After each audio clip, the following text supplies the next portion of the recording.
محکمہ خوراک میں کرپشن کے خلاف کارروائیاں تیز کر دی گئی ہیں۔ فوڈ سپروائزر شمس الدین بروہی کو فائنل شو کاز نوٹس دے دیا گیا۔ شمس الدین بروہی نے خریداری مراکز نذیر کھوسو اور خریداری مرکز جیکب آباد میں 710 میٹرک ٹن غائب کی۔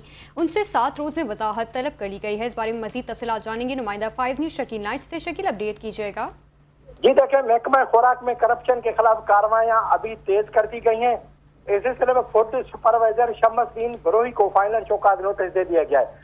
جب کسی بھی افسر کو فائنل شو کاز نوٹس دیا گیا تو اس کا اگلا مرحلہ اس کو روبرو طلب کر کے ایک کارروائی پوری کی جاتی ہے، وہ اس کے بعد اس کو ملازمت سے برطرف کر دیا جاتا ہے۔